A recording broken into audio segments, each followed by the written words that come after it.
So I'm an investor and a realtor in the greater Cleveland area, and I've had a lot of people complaining to me that you can't find deals on the MLS anymore. They just don't exist. They're having trouble finding them. Everything's overpriced. You can't compete with other buyers. And to that, I've been saying it's simply not true for a really long time. Sure, it's pretty hard to get something under contract, but in reality, a lot of these houses are listed at market value and they are probably overpriced based off of what a flip would look like, but that's just the sellers trying to get the maximum value for their home. That doesn't mean they can't accept an offer underneath it. So today I'm going to be going over 3 different houses in the same area within a mile of each other. One is sold, one is one that I'm currently working on, and the other is going to be a house that was listed at a good price, at least in my opinion. So let's hop right into it and start looking at the first house, which is one that was listed on the market, and that was over in Walton Hills, Ohio. And it's just a property that needs a lot of work and I think would make a good flip. And I actually wanted to bid on this one, but I couldn't get my account for the foreclosure set up fast enough. So I did end up missing out on it, but we'll still go over it regardless. This house is one of those that is gonna need a little bit of work. You aren't in a bad spot with where it's listed at. So I think we will be set as far as this goes. So this one is over in Walton Hills. It's on over an acre of land. It's very similar to the one I'm working on right now. It's less than 5 minutes away from it. It's a 4-bedroom, 2-bath house sitting at 2,100 square feet. It's a split level, and it's currently under contract. Like I said, I missed out on it, but it was listed at $155,000. So if we go down here, you'll notice that they tried to sell it in 2017 and 2018 for $178,000.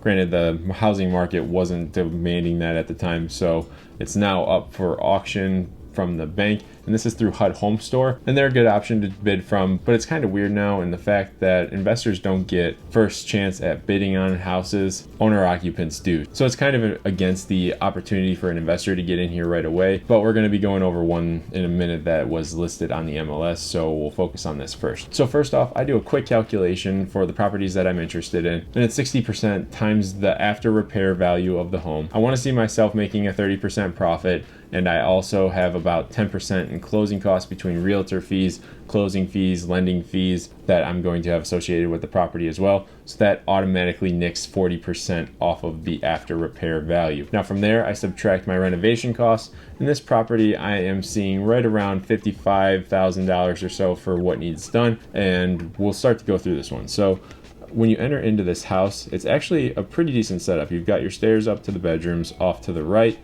You have your living room here. As soon as you enter in, you can see it's got some peeling paint, but realistically, there's not a whole lot that has to be done.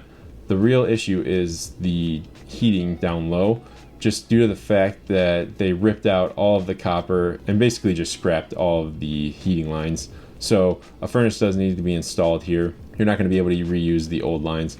And this window up front is pretty old. The seals are cracking. So that needs to be replaced in reality as well. And as we start to go upstairs, the bathroom is going to be directly off to the right. In here, you can leave the cabinets and just paint them and do a granite countertop with new sinks. And we were going to go for kind of a lower budget on this one. Like I said, I'm shooting for $55,000. So getting the roof done, the HVAC, and also a driveway put in is going to be a little tricky within that. So we're going to have to cut costs in other places. And I'm sure if you're watching this video and you understand flipping, sometimes you have to do that. So we would epoxy the tile, we would epoxy the tub, and just leave that wall tile up. It's all in good condition. It's not anything that's leaking. And if we did find something that was leaking, we would obviously fix it, but it would be a pretty budget setup from there. So over in this room, you've got your first sign that you need a new roof. It is leaking into the bedroom itself.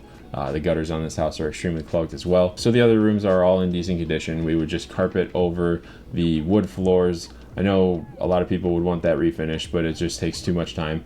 You can get carpet done in a day rather than refinishing would probably take like 3 to 5 days. And it's pretty cheap to hire out to do carpet.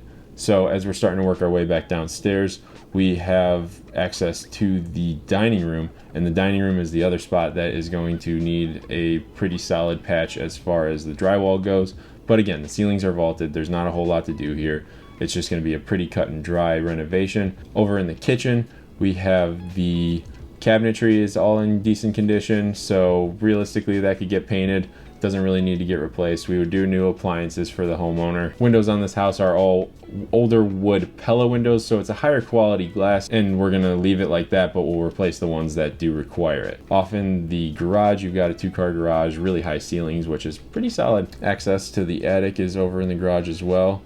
And then down in the basement, you actually have 2 points of entry. It was stripped, so they took all of the copper. I'm surprised they didn't take any of the wiring, but we've got an old fuse panel on here, so that will need to get replaced. That'll probably be like $1,800 to $2,000. We need a new hot water tank, obviously, new furnace, so those are going to get replaced anyways. And then the rest of the basement basically just needs power washed, bleached to get all that mold out of there, and then realistically we would probably just paint the floors and walls and just leave it a blank basement. We wouldn't do any sort of finishing or anything. Back up the stairs on the other side of the house is going to be another full bathroom, and same thing in here. Peel the wallpaper. Vanity's in decent shape, the sink's in decent shape, as long as it has this stain that comes out where you're all good. The standing shower needs to be replaced in this one. The bedroom is in okay condition. Realistically, the wood paneling would just get painted. Same with this family room area, and we're gonna have some ripping out to do as far as getting HVAC in here as well, because this part is on a slab,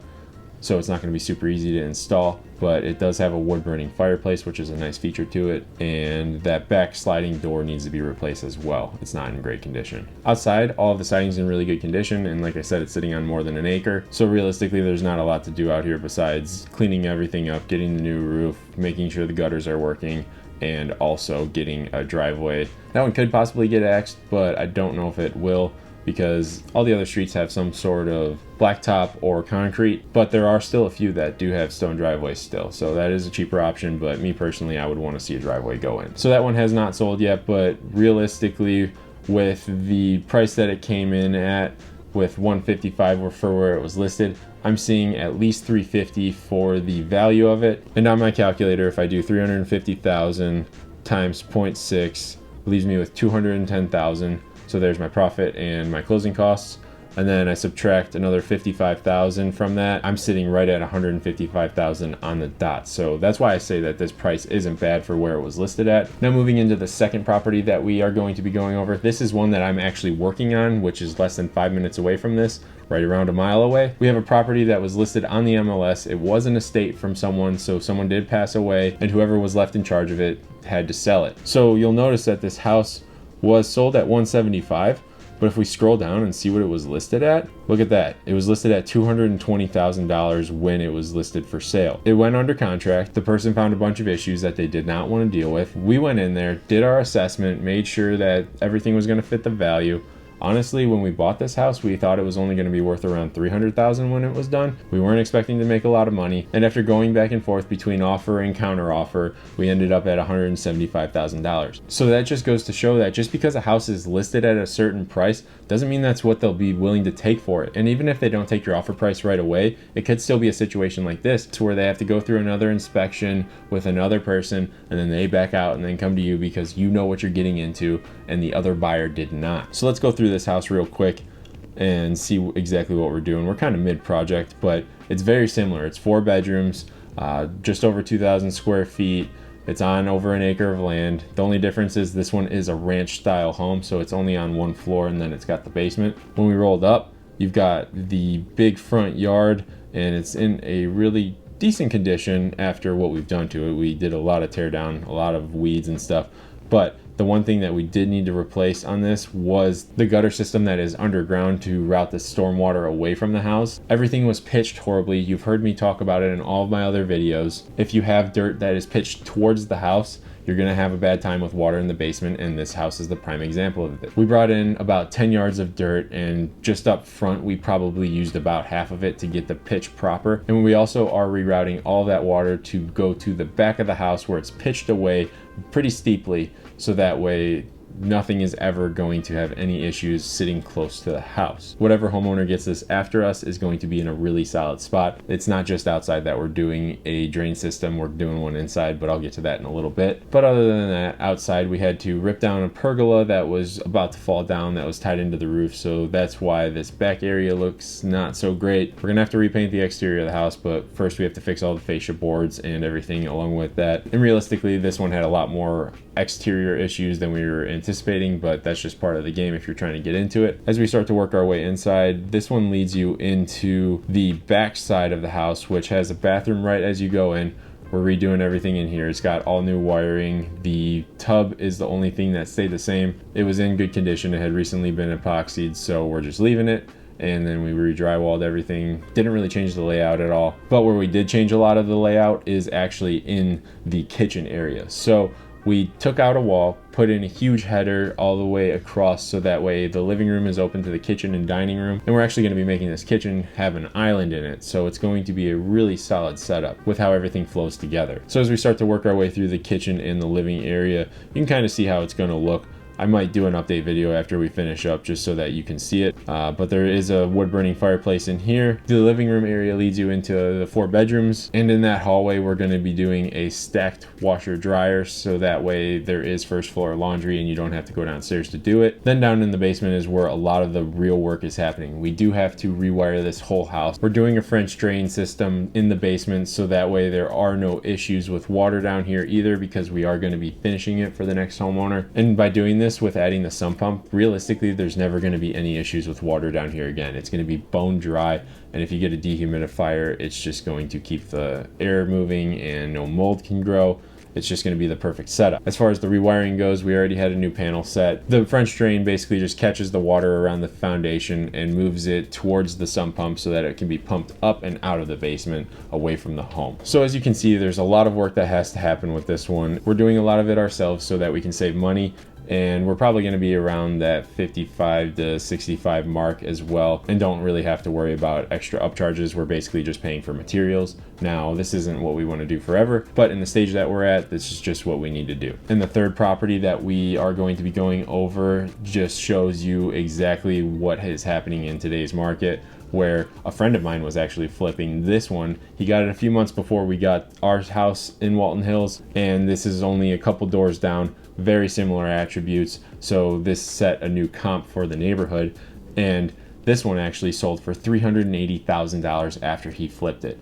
Now, I'm not entirely sure what he bought it for, but they did a pretty good job on their renovation. And like I said, we were only expecting our house to be worth around $300,000 when we were done, and the house a few doors down got listed for $350,000, went under contract in 2 days, and sold for $380,000. They didn't really have to do a whole lot inside. They refinished the wood floors. They didn't do any crazy layout changes like we did. They did a new kitchen, all in great condition and a very quality work. They got some new tile on the sunroom on the back of the house. The bathrooms are really pretty as well. They did a good job with that, making them feel a little bit more custom. And then they also finished the basement. So down there you have a whole separate living space as well, and that's part of why we're finishing ours. In my opinion, these people are just making excuses because they see the price and they think, oh, the seller will never accept anything less than what they're asking for. When in reality, the house that we got for $45,000 under what it was listed at. So if you use this approach to find houses on the MLS, you're gonna have to make a lot of offers. I'm not lying about that. But if you want to make money flipping houses, you have to put in that effort. We probably put in 7 to 10 offers before we got that one accepted. And I'm still actively putting offers in on different houses and getting rejected all the time and getting called crazy for the places that I'm offering at. But I'm really just looking for that one person to say yes, who needs to get rid of their house and doesn't really want that nuisance hanging over them. I'm not taking advantage of anyone by doing this. When we buy houses from people, everyone wins in that scenario. So if you're trying to get into flipping houses, I hope this process actually helps you in some way or gives you some motivation. If you are also doing the same thing that I'm doing and getting your offers completely rejected pretty consistently, but like I said, you're just looking for that one person to say yes, and you'll find yourself in a pretty good position. So that's one of my processes that I follow. If you're starting to think about buying a house in the greater Cleveland area, feel free to reach out to me. I help a lot of people move here every year, and also investors from afar. I've got a pretty big construction background, so I'm going to be able to spot these things as I'm walking through the house, but we're also going to be getting an inspection if you are in the buying process with me. If you want to jump into something like this, all of my contact information is down in the description, so feel free to reach out to me. But with all that being said, I'm going to leave the video there. I'll catch you in the next one.